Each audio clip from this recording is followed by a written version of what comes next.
And hello. Welcome back to the Gay Racing Podcast. Today, Alex and I are talking about NASCAR at Atlanta. Carson Hocevar, is he NASCAR's next villain? Should that caution have come out? That whole debate. We have a lot to talk about today. We have so much to talk about. It can't just be me and Alex. We are going to invite our great friend, and I mean great friend, Brooke Curran. She's back. She always comes back onto the podcast.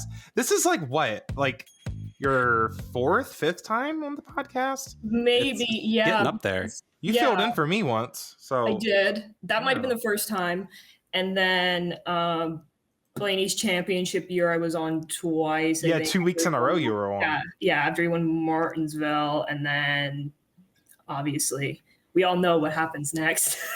And then last year, I think I was on after Pocono. Yes. Yeah. So. Yep, Pocono. Oh, Blaney won. So this is the first time, like, in forever that you are on after Blaney didn't win. That's weird. That's one way to put it. Okay.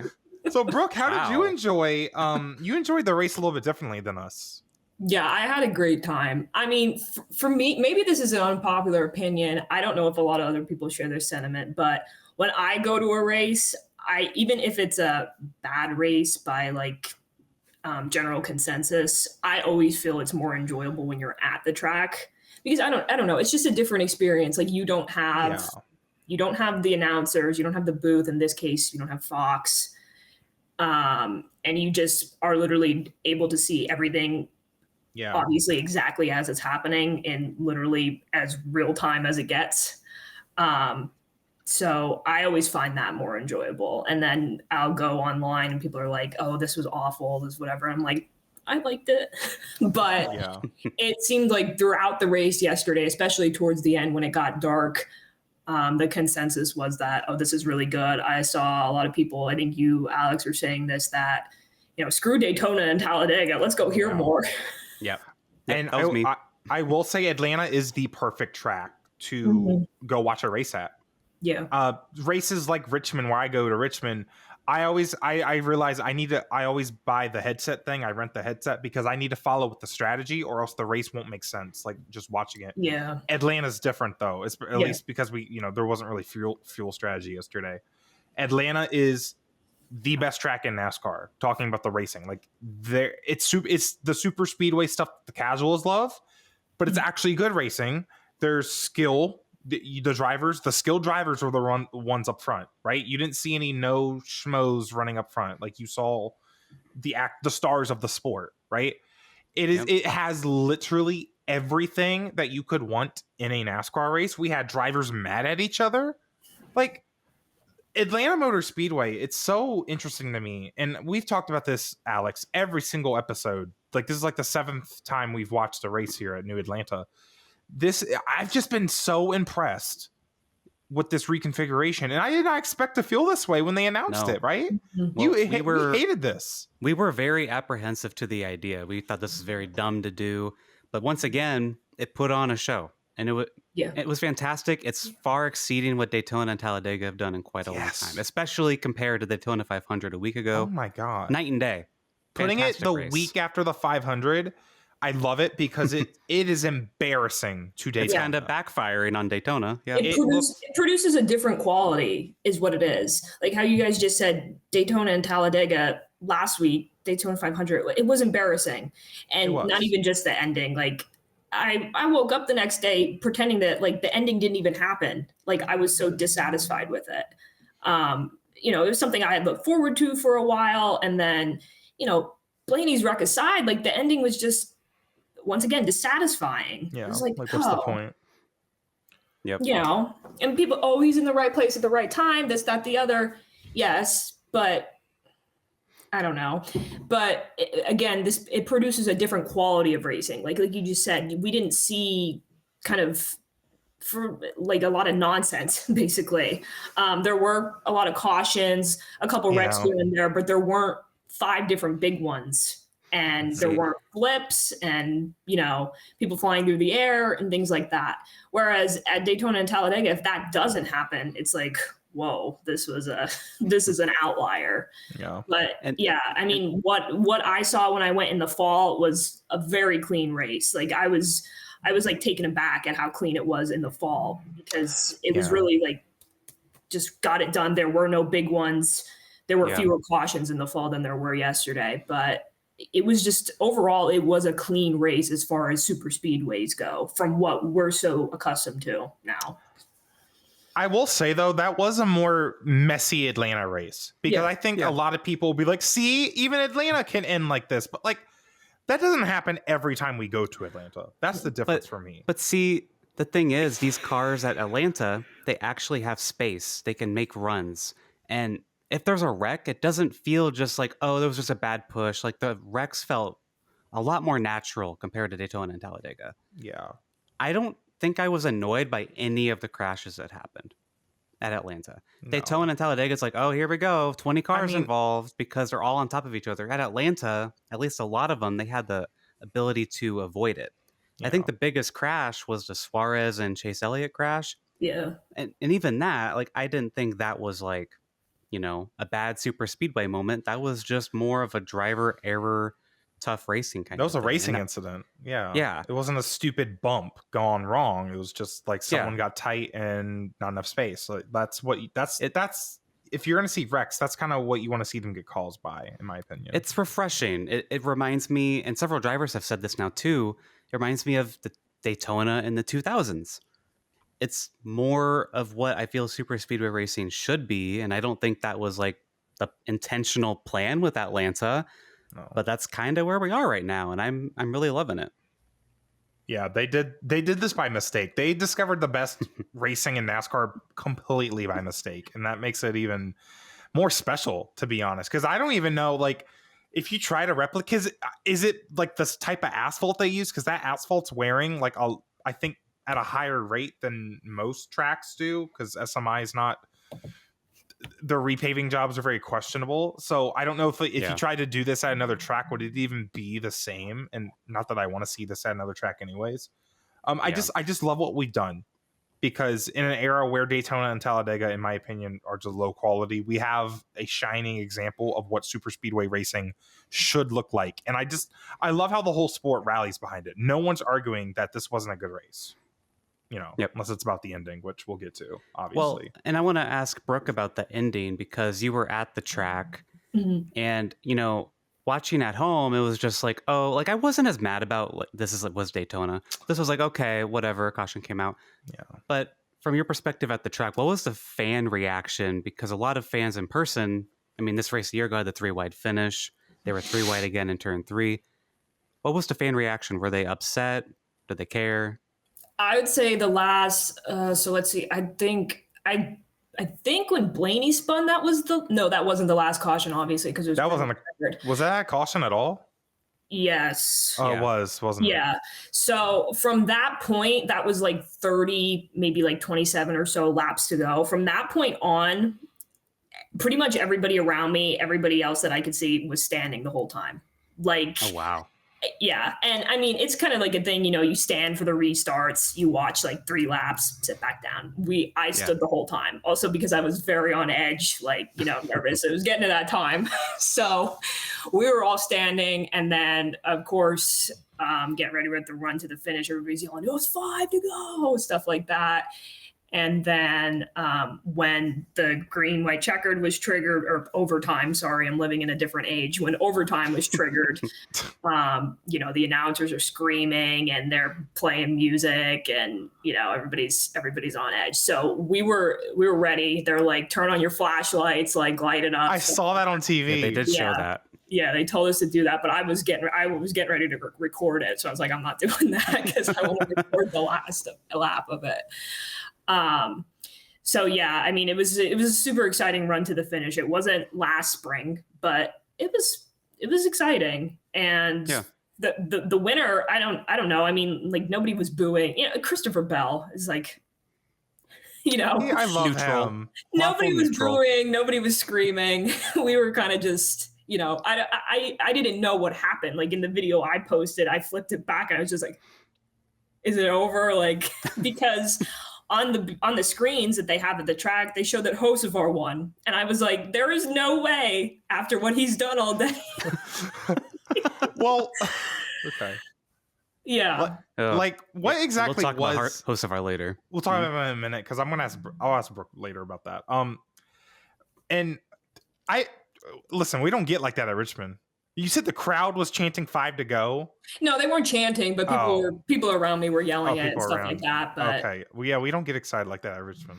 Oh, to be fair, that's Richmond. Yeah, I wonder why. Yeah, Richmond lost a date, Zach. I wonder what happened there. Girl, that's not nice. You're talking to Kansas and Atlanta right now. That's how I feel when people would trash Pocono.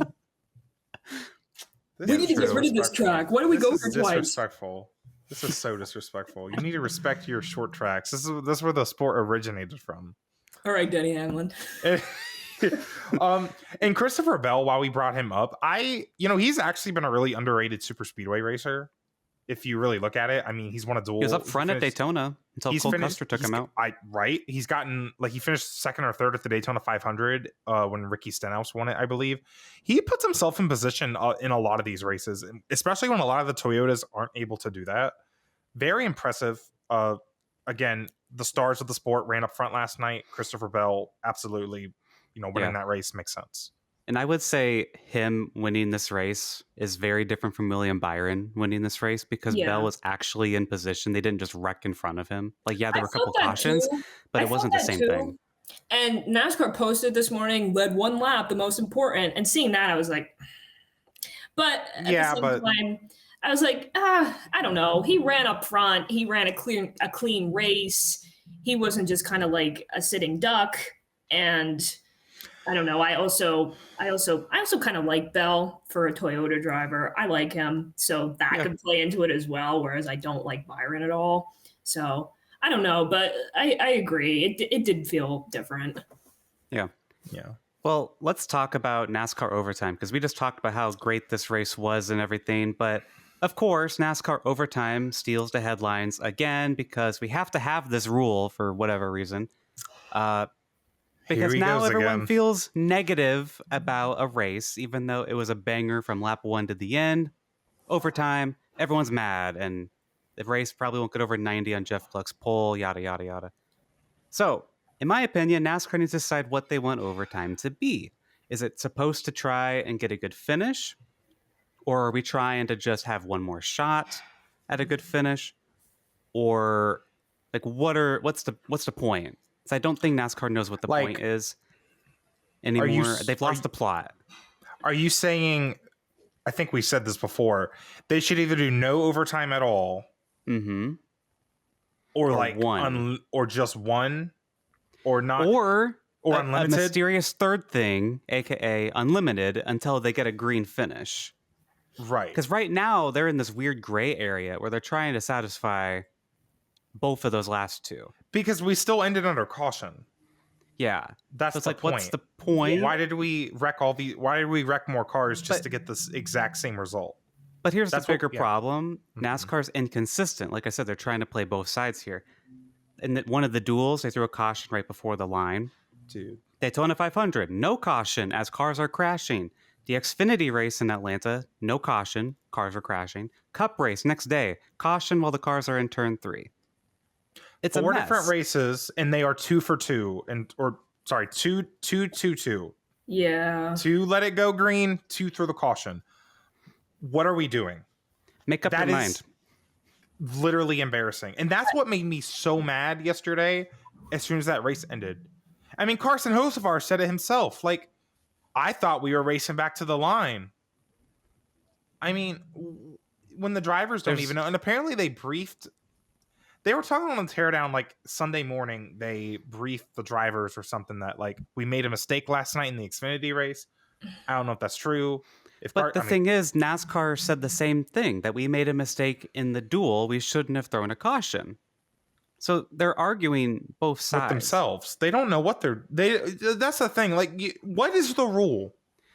What is the rule? And do it. They don't know. The drivers. That's the thing. The problem is the drivers don't know either. None of them know what to expect every time on a week-to-week basis. So I get that they want to produce these like epic finishes and they're trying to still live out the very remains of Boys Have At It era, but it's like, I don't know. And I'm sure many people would agree with this. They are facing two major issues right now: the playoffs and this overtime deal. And honestly, to me, the overtime deal should be more pertinent to them than the playoffs. Because the playoffs are the playoffs, like last 10 races, yes, it is to decide the champion, but the overtime thing is almost an issue every week. I don't know. Yep. It's kind of ruining super speedway races. Oh my God. Yeah. Because I think it's the biggest problem on super speedway races. And just think, if we did not have overtime, all those inconsistencies are out the window, gone, not a topic. We have a great Atlanta finish. Maybe it finishes under yellow. I'm fine with that. But it wouldn't be amongst controversy.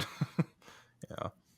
It wouldn't be amongst controversy every week. If it ended with Kyle Larson putting Austin Cindric on the wall, that would have sucked. So then what they need to do, Zach, is, okay, we want every race to finish under green. We're going to keep going until we get a green flag finish. Brooke would still be there. Brooke wouldn't have been able to make it to the show. It'd be like Nashville every week if they did that. And we don't want that. Listen, I what's just crazy is, Brooke, you say that overtime is, you compare it to the playoffs in terms of problems with the sport. I tend to agree with you, but I feel like most people, especially in the NASCAR fan base, they would think that opinion's crazy. I mean, there's NASCAR fans every year that are like, the Indy 500 needs green, white checkers. Like, they just don't get it. They don't they don't understand. I mean, well, heck, a lot of these fans probably haven't watched a race without overtime before, in terms of like, they didn't watch that in that era. I mean, I started watching in 2008. There were green, white checkers then. So it's something that I think it's weird. I think it's more likely we get rid of the playoffs than we get rid of overtime. Yeah.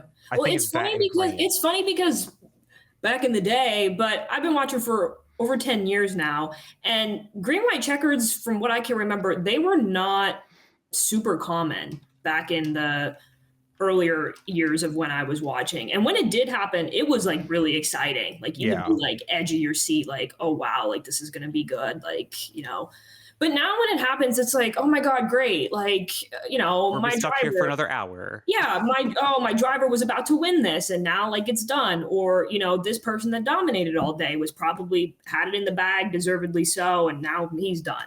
So yeah, I don't know. And I will stand on it again that I think it's ruining super speedway racing. So yeah.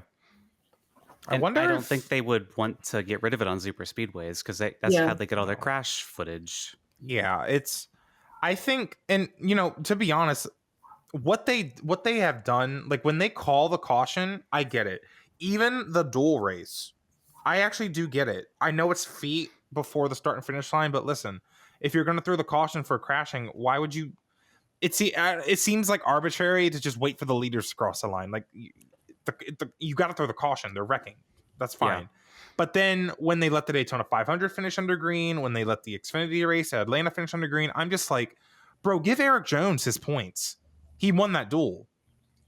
I mean, give him his points, since this is apparently it's not a hard, fast rule. So NASCAR gets to decide when the caution comes out and how long it will take. And, it's like they could manipulate the race at that point. Like if Chase Elliott's in the lead, hit that button, right? Now we all know.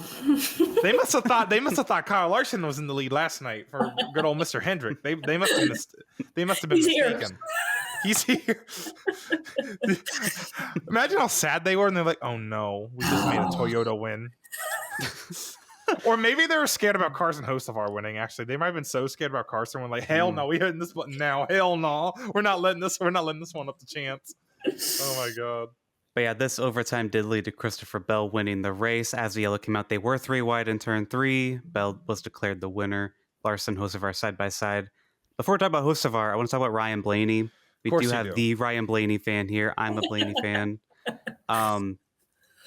Blaney recovered to 4th after getting spun by Hocevar. And listen, every time Brooke's on, I'm just like, wow, he has improved so much mentally. Like he's having, we're 2 races in, super speedways, he's having a championship drive already. Because he was crashed at Daytona, finishes 7th, spun out, sent all the way back to 25th or something, finishes Bro's ready to win the Winston Cup. Yeah, we don't run that format, I know. Yeah. But still, it's impressive. I mean, I said it preseason, he is, Ryan Blaney is kind of the guy in NASCAR. He's kind of our best all-around driver, I think, from what I've seen. And that's in terms of track types. He's lacking on road courses. Yeah, sure. Yeah. Just, consistency, I guess. I mean, Larson has, the flashy pace, but Blaney really has honed in that consistency and these championship performances backed by, Team Penske's performance at, certain tracks in the playoffs. But yeah. I think he definitely had help from tires last night, but that was a really fun drive. I bet that was exciting to watch from the stands.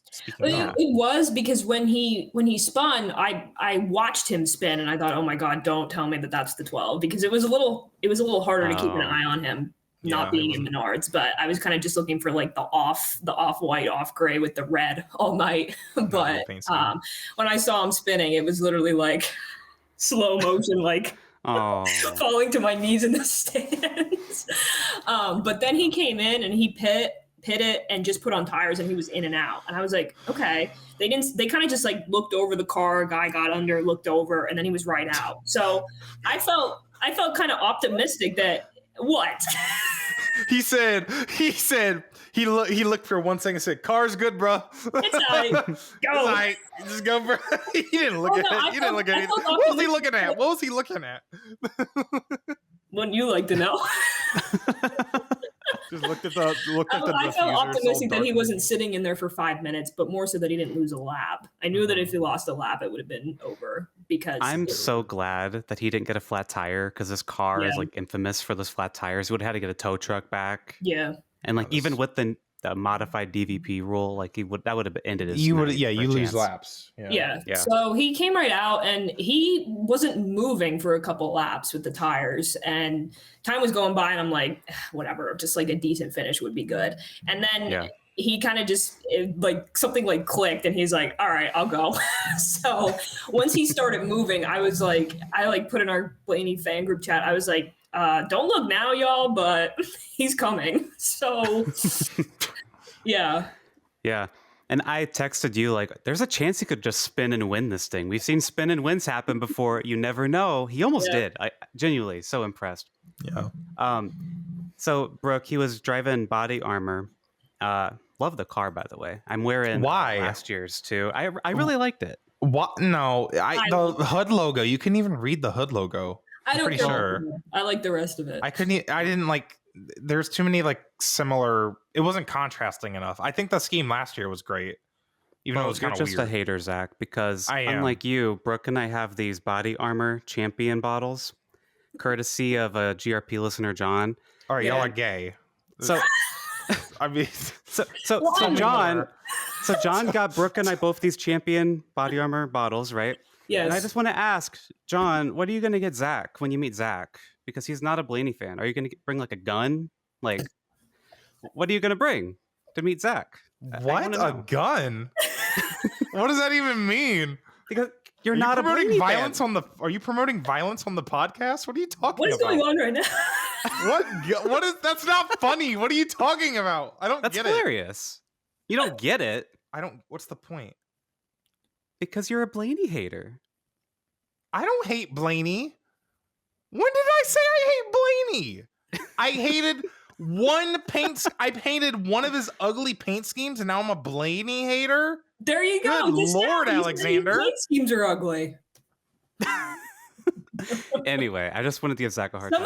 Some of his own fans really rag on his paint schemes, so I will give you that. No, some of his paint schemes are fine. I will say, dropped last week, everybody's like, I hate it. I'm like, what? It looks good. I like it. He's had better, but I mean, the one he ran at Atlanta last year was better. If you just ask me, I don't know. No one did. So.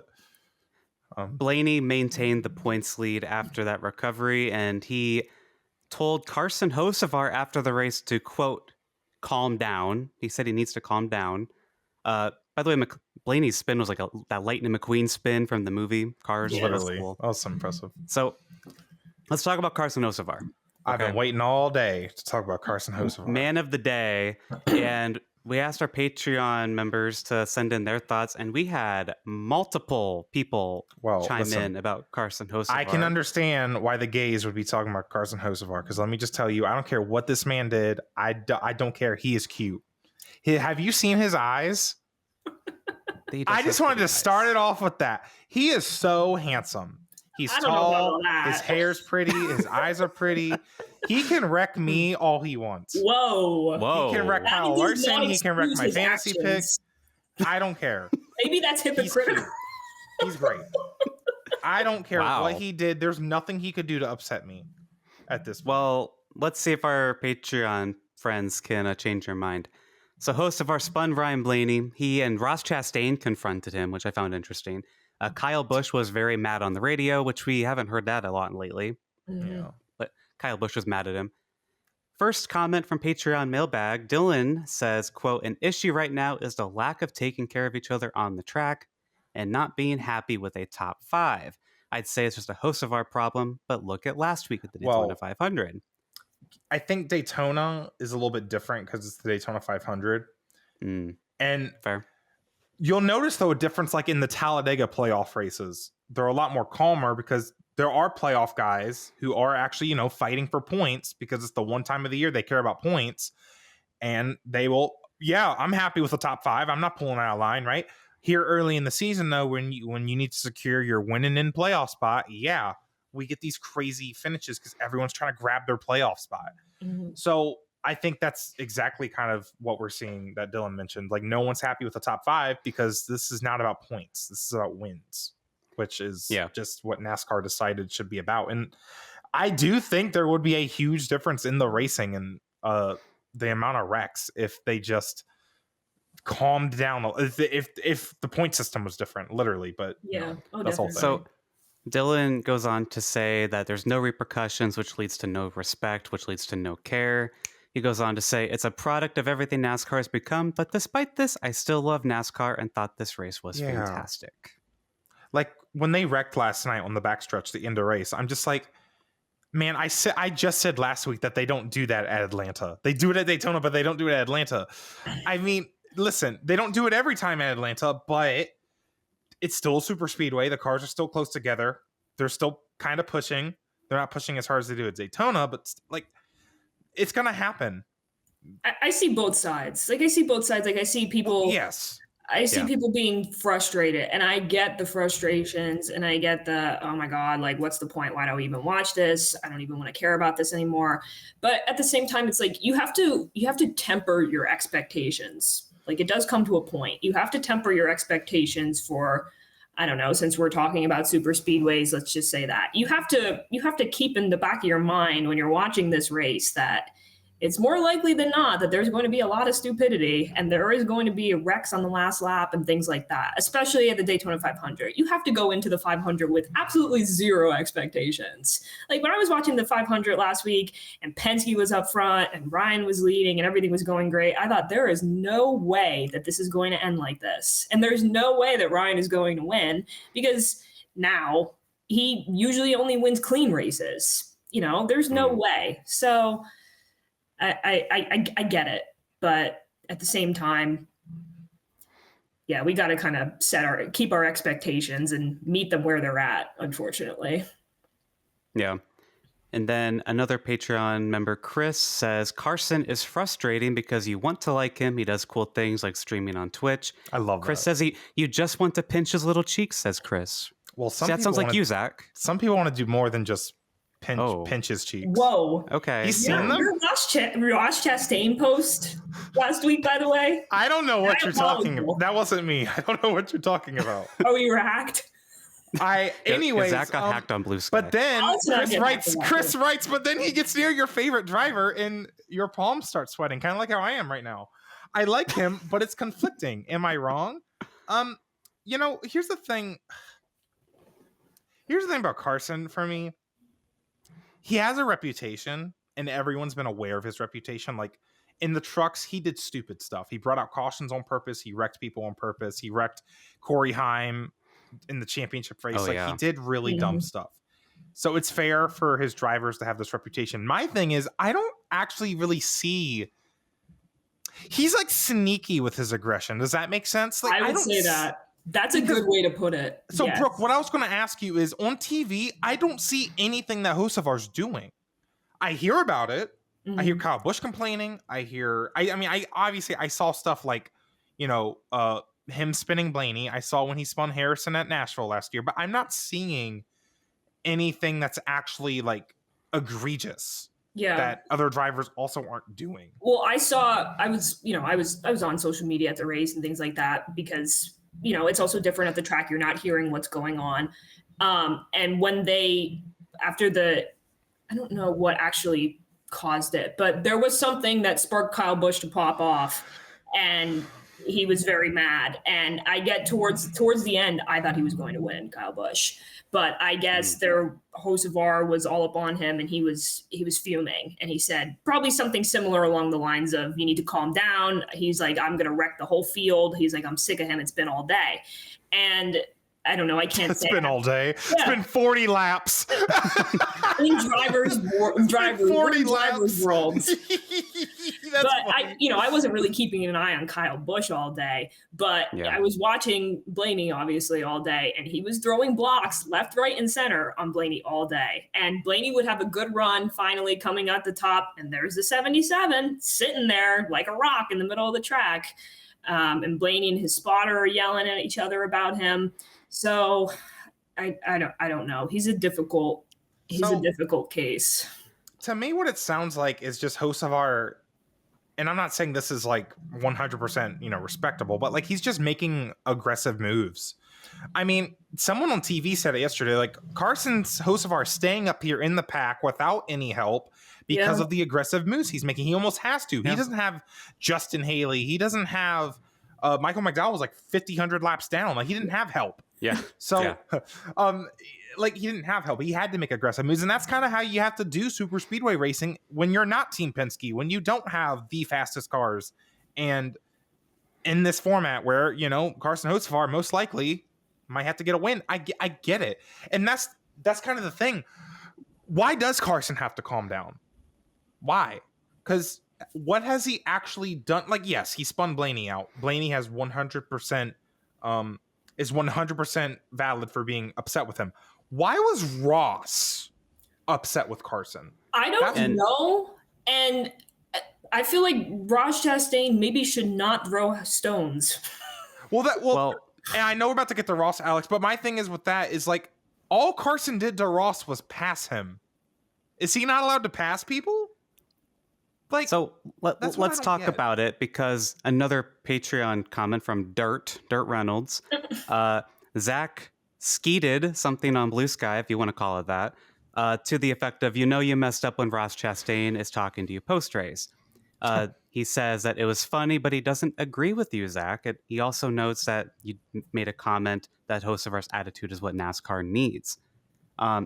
Dirt goes on to say, if we want to rein drivers in, it can take the driver's edge away, like we've seen with Ross Chastain since the spring Darlington 23 race. Mm-hmm. As much as Dirt would like to see Hocevar mature and make better decisions, I like that he's fast and willing to do whatever it takes to win. That's his job. And he wants to know, we've kind of talked about already, but having time to sit with it, where do we stand on Carson Hocevar, and what do we think a driver with his attitude and talent could do for the sport? So for me, he reminds me of Joey Logano in 2009. Joey Logano was beefing with Ryan Newman. He was beefing with Kevin Harvick. And remember, he's like this, he's this little skinny guy, brand new to the Cup Series, and he's like having his fingers pointed in his face by these veterans of the sport. It's the same kind of thing, and it's because Joey Logano never really backed off of driving how he wants to, and now Logano is considered maybe not one of the clean guys, but he's a veteran now. Like he's done more races in a row than anyone active now, because Hamlin and Kyle Busch have had injuries. He's incredibly successful. Any way you want to throw it, tons of people dislike him. He got a ton of boos yesterday all day long, but like you can't deny that he he is a threat. Like when I see him, I'm like, oh, great, we're gonna have to deal with all that. Yeah. On the flip side of that, as mentioned here, Ross Chastain was being talked about the exact same way, and he's like not the powerhouse that he once was because he's backed off, and I think he didn't like the idea of not being liked both by the fans and the other drivers. And I will say a difference with Ross. Ross would always apologize and then do the same thing the next week. Then apologize. He had that cycle of, oh, man, crying. I'm so sorry. Yes. He'd get so sad. Man, Dave, I don't know. I don't know. I didn't mean to do that. I don't know what to do. Like, but what I like about Carson, he didn't apologize at all on the interview. Did he? Maybe he did. I don't know. He might apologize to Blaney or something. He probably did, obviously.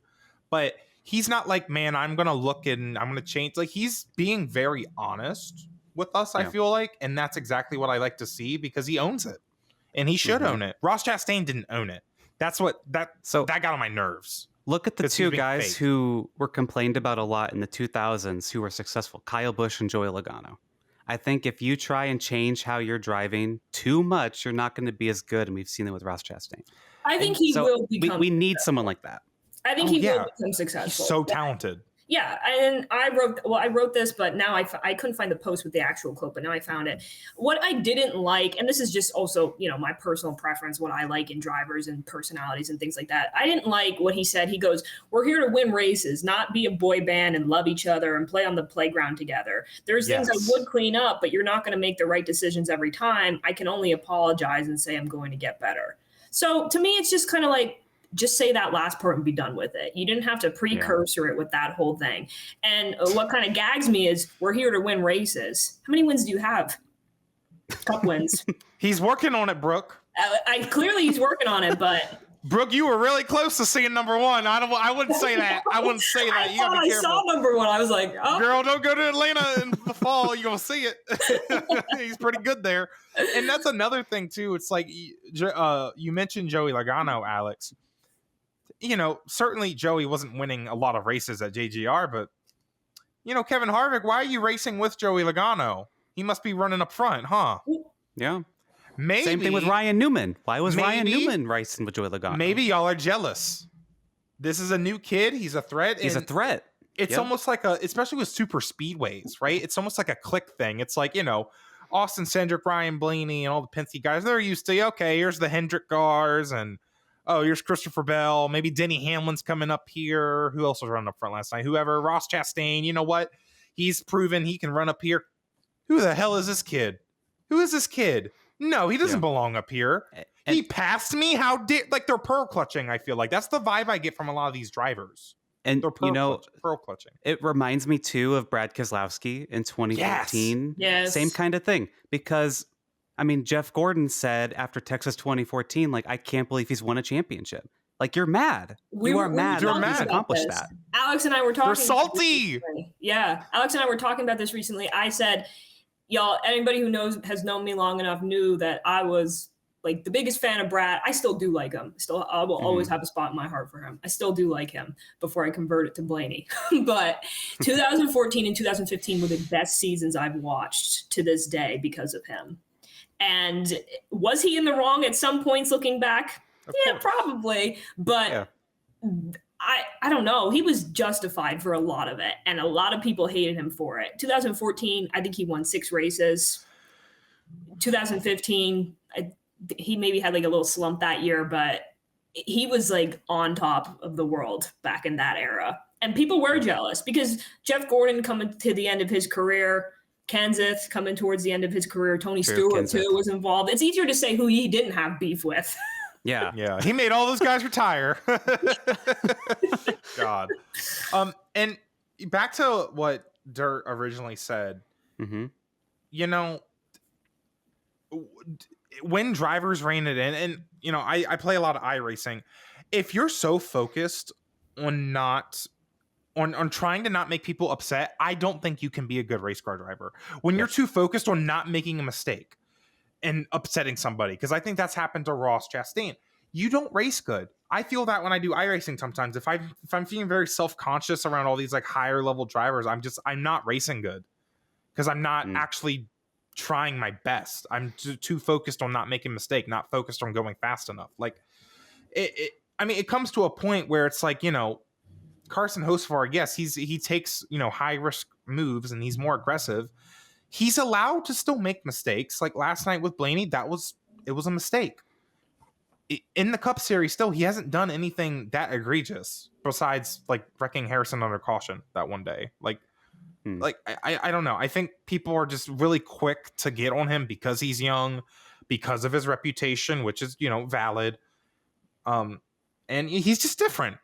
Like, he's just not the typical NASCAR driver, I feel like. I don't know how to say it. Like, he's just, I don't know. Like, he's just not, I don't know what's different about him, I guess. He's just kind of, I mean, he streams on Twitch. Like, he's a new generation, too. Like, he's a generation under Logano, under Keselowski. And, we haven't really seen guys.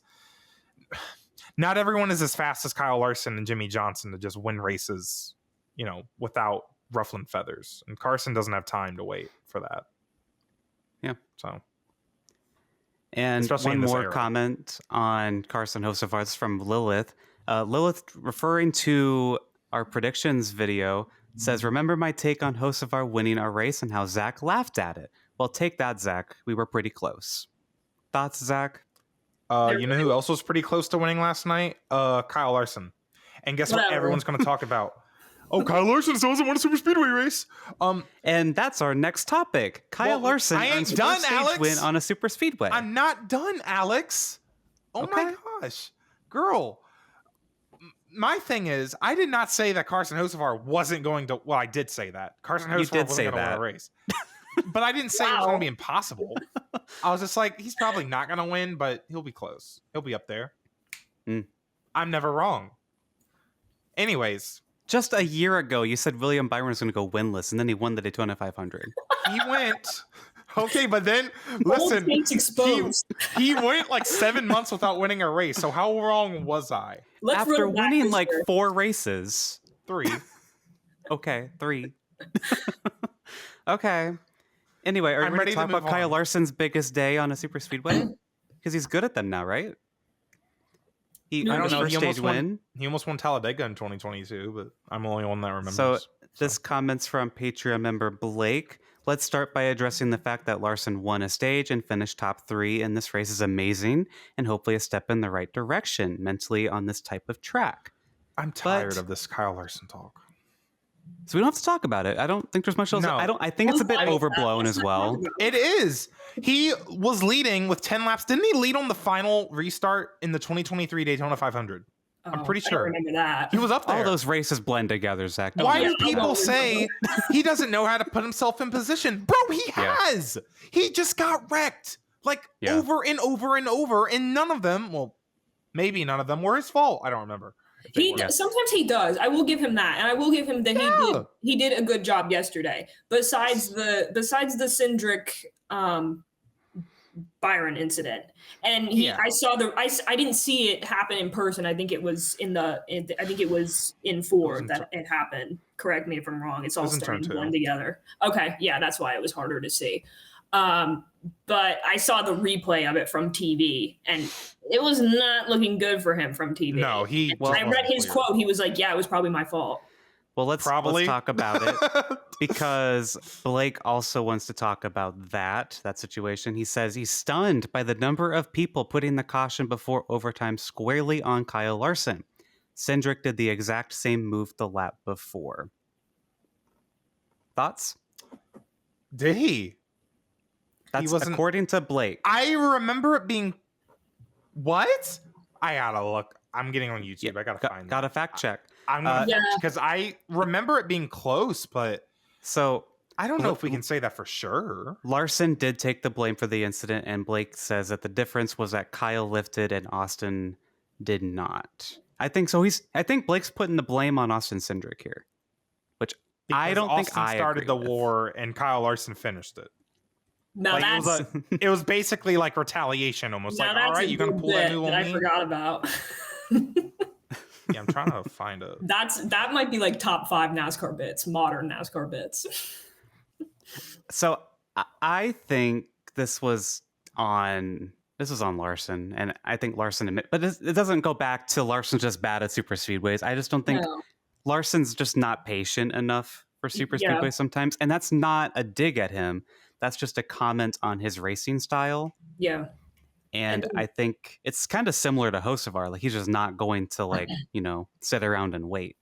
I think that's why he struggled so much. And I'm sure he knows that. I'm sure he has his people telling him that, you know, you just need to sit back and be patient and wait. But yeah, that's hard to change when you have a whole entirely different style. I mean, at Fall Atlanta, he put himself in the wall early on because of that lack of patience.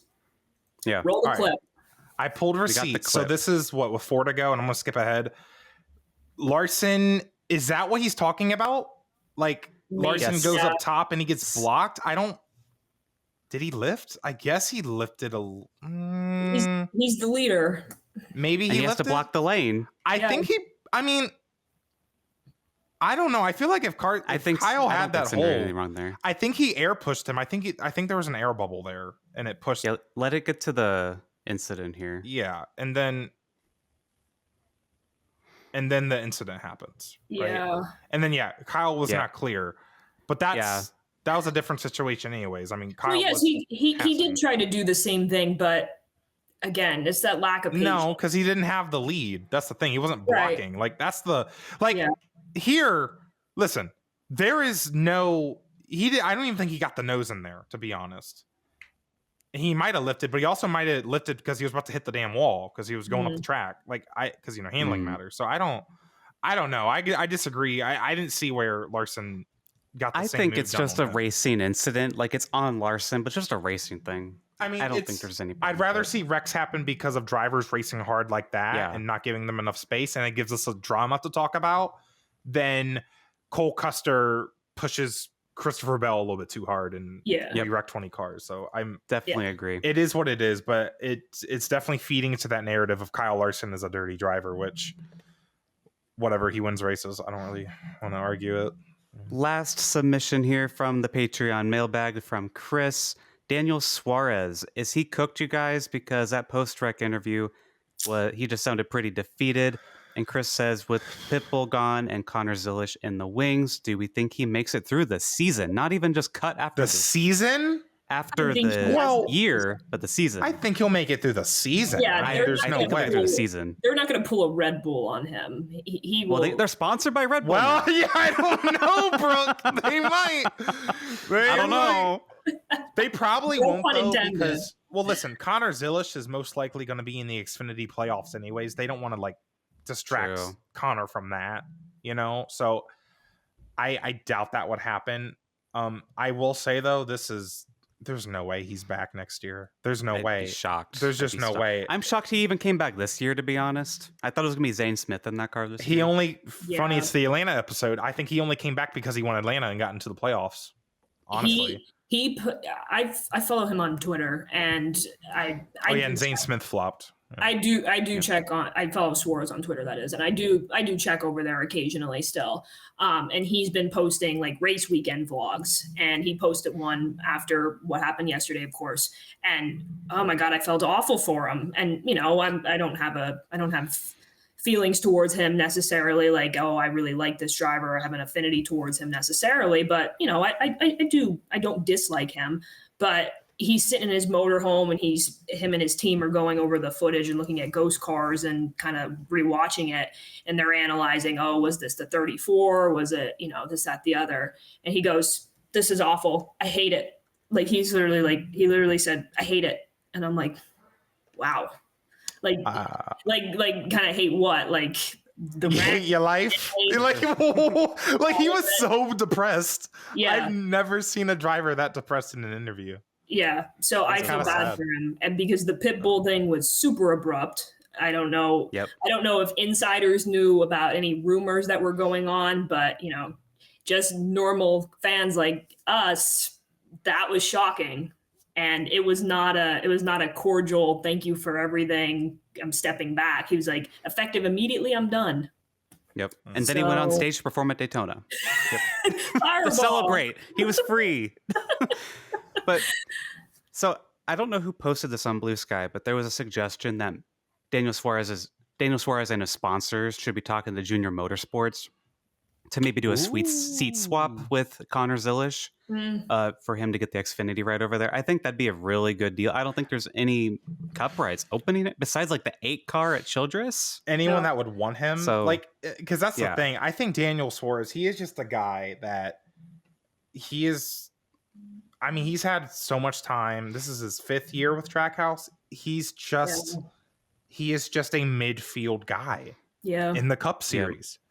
You look at the Xfinity Series, though, he has a championship in the Xfinity Series. Yep. He might just listen, and there's no shame in that. People love Justin Allgaier. Like, I'm an Allgaier fan. People love. He might just be an Xfinity Series guy. Yeah, and he was terrible in Cup. Well, he didn't have the equipment, but he was terrible in Cup. And then he goes to Xfinity and he thrives. He's great. Yeah. Eric Almirola, same situation. Eric Almirola won a bunch of races in Xfinity last year. I think that would be a great place for Daniel Suarez to just go, right? Because I love having him in the sport. I love the representation. We need more foreign drivers in the sport, especially going to Mexico this year. It would kind of sucks if he only gets to go to Mexico as a Cup driver once. Yeah. That would kind of suck. But I think he's cooked. There's no way. And Alex, I mentioned I wish we had drivers on the hot seat. I wish we would have had a list. Daniel Suarez is at the top. I think most people's list in terms of being that seat's on fire. It's, people that are, I guess it's just Connor Zilisch now lined up to take it because SVG is already, in Cup now. But Kyle Busch's deal, I believe, ends at the end of this year, but I don't know where else he would go. And I feel like home. Trackhouse might be the only place I could see him going if they don't want to move Connor Zilisch up right away. And I don't see a reality where they don't. I said the same thing yesterday. We were talking, someone asked Bob Pockrass about it yesterday at the tweet up, and they're like, what do you think is going to happen to Kyle Busch? And Bob's like, I don't know. He's like, I don't know what he's going to decide to do. And I said, to his couch. He's going home. Yeah.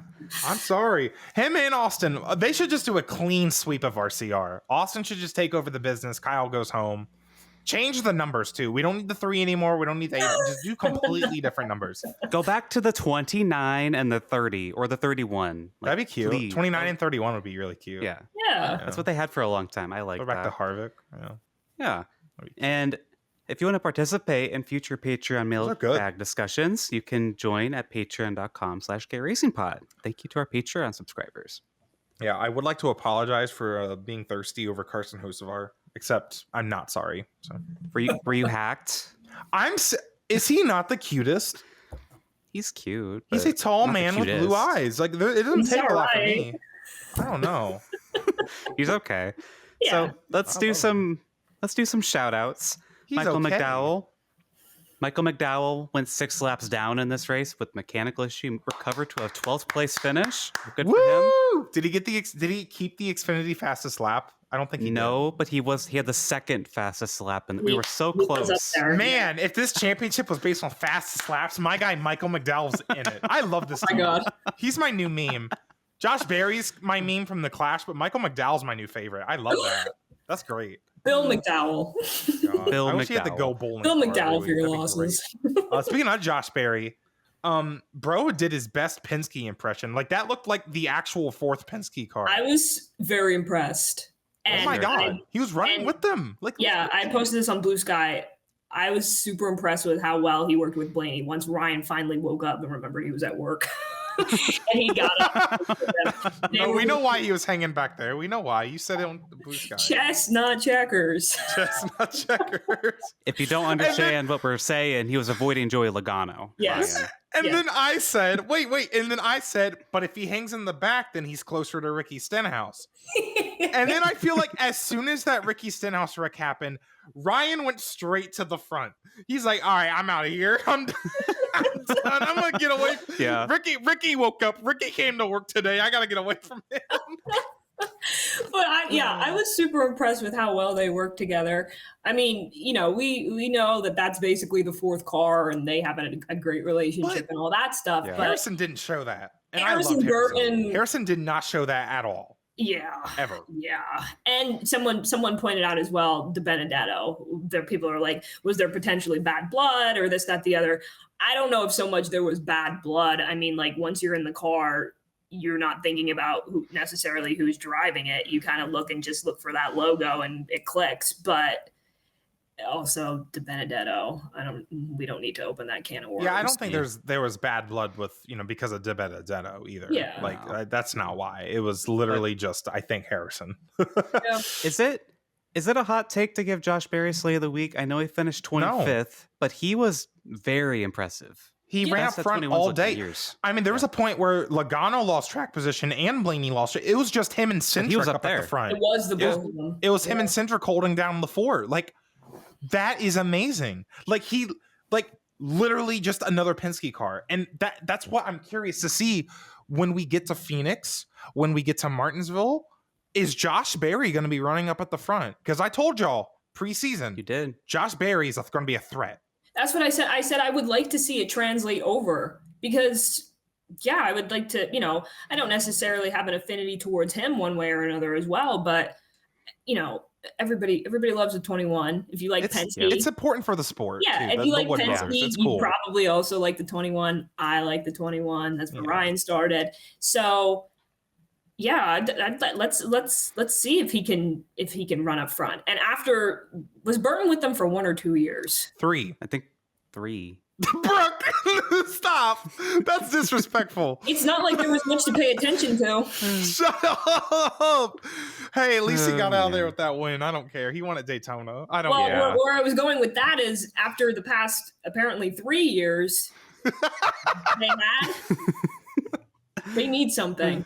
And someone also said, is this potentially going to be the best few years or however long he's with them since Blaney? Because Blaney, I'd say so. Blaney almost took that car to the round 8, maybe even almost he did. Final 4. He did take it to the round of 8 looking back on it, that was literally an insane run. It is. It was, yeah. That's how I knew he was crazy. My GOAT. Yeah, we have 2 more shoutouts before we get into the T. John Hunter Nemechek and Ryan Blaney are the only drivers with top 10s in both races this season. Who would have thought? One of these are not like the other. One of these guys is going to be a championship contender, and the other we'll let you decide which is who. The other one. Alex Am Bowman, I supposed to care? Clap if you care. That John Hunter Nemechek has a top 10, 2 top 10s, as a matter of fact. I think might be like one person clapping out there. I always look at that picture of him, and that picture. The picture that Madeline posed sideways. Yeah. Yeah. Oh, Zach's doing it. Do it. Why did he do that? I can't do it. I can't get in front. So Alex Bowman ran well up front as well. I wanted to highlight him because he was leading for quite a bit before Larson won that stage. Bowman finished 26th. I'm not sure what happened to him. He must have been one of those later incidents. So are you guys ready to talk about some tea? Because we got some hot tea. Alex Bowman. What? He could lead every lap in a race, and I feel like no one would mention him. Oh, no. He's literally just there. When are they going to replace him at Hendrick? Goes on to lead rate. But then, if they replace him at Hendrick, then they would actually have to talk about the 4th driver. Oh. I mean, I feel like...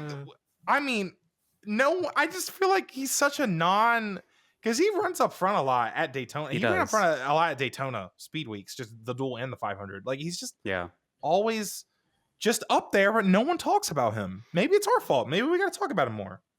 He's cute. I want to talk about this because William Byron and Sabrina Carpenter are talking and dating. Do you guys know that? I don't understand what's going on. I really don't. I thought the whole thing was fake. Alex, it's not cool to spread lies on the internet.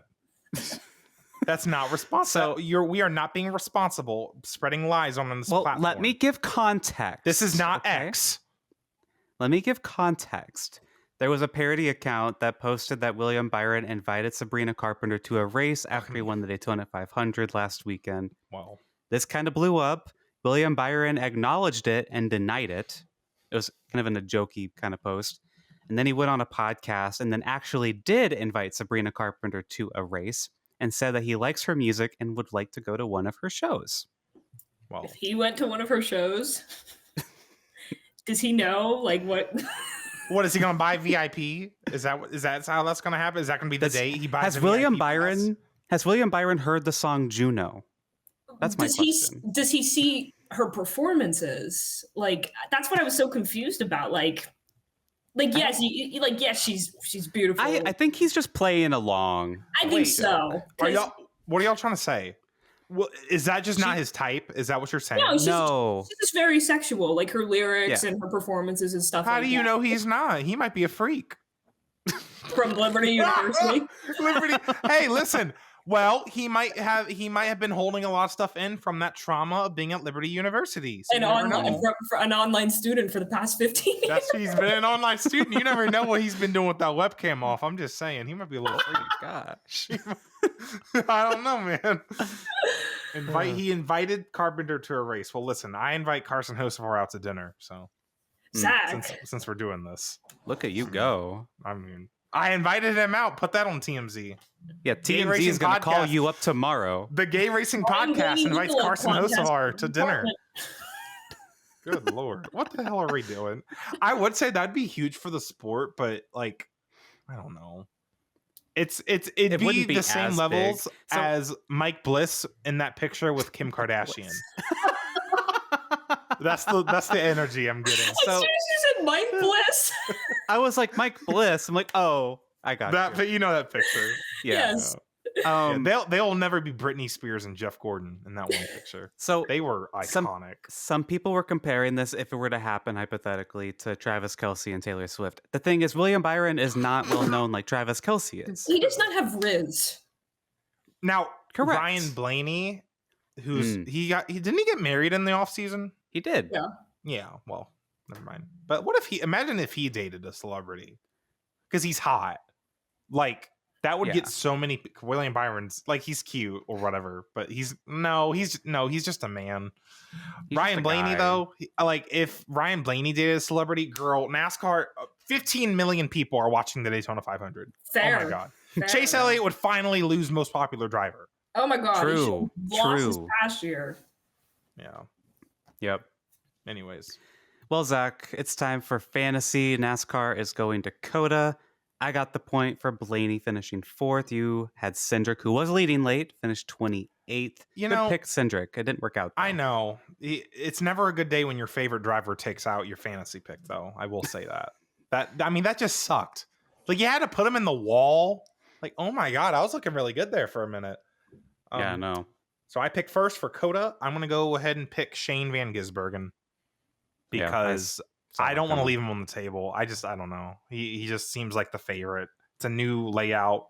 He'll adapt to it. I feel like the quickest. What do you think, Alex? I'm going to go with Tyler Reddick, former winner there. Okay. Yep. I guess. Yeah, that's actually a good pick. I feel like Reddick's been on a good start of the season. I don't know. Did you have any thought of going, probably not because you had SVG, but would you have ever considered Connor Zilisch making his Cup debut this weekend? I thought about it, but I was like, that's not a good safe bet because this is his very first time in a next gen car. There's no way I can just, there's no way because, this is his first time in the next gen car. I mean, yeah, he went out and won Xfinity was that his first Xfinity start? I think it was. He won really early. I forget if it was. I think that was his first Xfinity start. Yeah.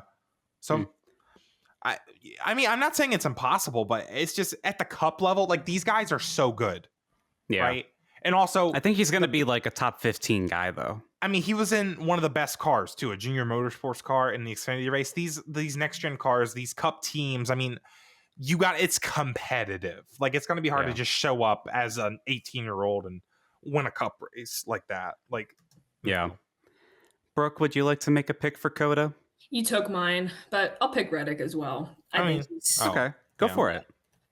That's cool. I think he'll do well.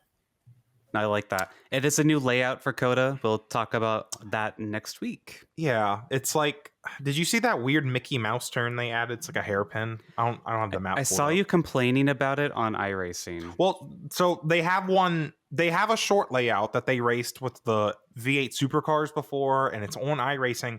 But NASCAR isn't using that exact layout. They're extending it slightly a little bit to this other alternate path, and it has a really stupid hairpin, kind of like what they had at the Roval. So it's gonna look. I don't know. I don't know what it looks like in real life, but we'll see. We'll talk about it next week. I'm surprised. Well, I'm not surprised, but some other people to look at for Coda, William Byron, because obviously he won there last year, but just in terms of road courses, and I think Coda in general, like his average finish is just really high. Maybe not Coda in general. No, yeah, Coda. I forgot what I looked at earlier. Yeah. And I thought about picking Ty Gibbs again like I did last year. He's just good here. William Byron is running the Xfinity race too. I was looking at the Xfinity roster before I made my pick. I'm like, so who's running the Xfinity race to get this track time, right? Riley Herbst is running it too, but William Byron was the only notable one. So, and Connor Zilish, of course. So maybe Connor Zilish will have the extra track time. I don't know. It's a new layout. It's important. Maybe. So we'll see. And then later this week, we'll be talking about our IndyCar predictions for 2025. We'll make our St. Pete picks there. That sound good? Yeah. So look forward to that later this week. Brooke, thank you so much for joining us as always. Thank you for having me. It's always so much fun. I love it. You messaged me sometime in the off season, like, hey, can I be on after Atlanta? I'm like, well, of course. We'd love to have you. And it was a lot of fun. Yes. Thank you for having me. I had such, like I've been saying, I had such a good time yesterday. It's literally something I was looking forward to for most of the off season, honestly. Oh, that's cute. Already looking forward to the summer, the night race. So yeah. Are you going to so you live in Georgia, like ish? Okay. Well, yeah, I'm here for grad school, so I'm not far from the track. So I figured, I was like, yeah, I should do that in the fall. So now, as for the foreseeable future, as long as I am within distance, I plan to go. So I mean, it's the best track in NASCAR, so that's kind of incredible. Do you have any other races planned this year, or just Atlanta? Just Atlanta for now, but I don't blame you. Yeah, there's not a lot of stuff around. No. I mean, the Carolinas, of course, but it's far. Like, I don't know where like Darlington is relative to here, but yeah. And Brooke, where can people follow you on social media? Yeah, so if you're watching the video, my @ is on the screen. So I have a different @ than what I had from Twitter. I just want it shorter and not to have like my full name in it. So I've pretty much migrated over to Blue Sky. I'm not going to delete my Twitter, but I'm just not going to like actively post or, like live tweet races really or anything. And it's private anyway. So yeah, I mean, I feel like pretty much everybody that knew me from Twitter has moved over to Blue Sky, making a lot of new friends and connections on Blue Sky. I noticed that, and meet new people. Yeah, I've really enjoyed it. I get a lot of engagement over on Blue Sky, and that's not why I post. I just post for the love of the game. Love of the game. Love of the game. Like I'm just posting because I love Blaney, and unfortunately, I do love NASCAR. So like, I just post for fun. So I'm not looking for engagement. I'm not looking for anything like that. But that's I'm making a lot of great connections on Blue Sky, and I really enjoy it. So I was hoping that it was going to kind of kick off when the season started, and it did. So I'm glad it's going well. But yeah, if you don't follow me on Blue Sky, my @ is just BC12. And yeah, you can find me. And because as we've been saying, there are no private accounts. So expect the worst. Or the best. I can't hide any of my thirst tweets. It's awful. Yeah, the Ross Chastain tweet. Yeah. He did. Anyway, I don't care what y'all say. Y'all bullying me. So you can't talk now either. I swear I'm not drunk. I swear. I've been hacked plenty of times. Let's wrap up here. We have a kind comment from Smirker4502. Hello, fellow queers. I'm surprised to see anything LGBTQ+ for anything motorsports related subscribed and liked. Thank you so much for joining. They called me a queer. What do you mean? I'm just kidding. Some of the stuff you said in this episode, that was deserved. That was deserved. They were just talking to Zack, actually. Yeah. Oh my God. Thank you again to our Patreon subscribers. You can join Patreon Mailbag and help support us. Patreon.com/GayRacingPod. Rate us 5 stars on Spotify and Apple. We'll read any written 5-star Apple reviews. Like and subscribe on YouTube. We're at 450 subscribers now as of recording. 50 from 500, which is pretty cool. Thanks, guys.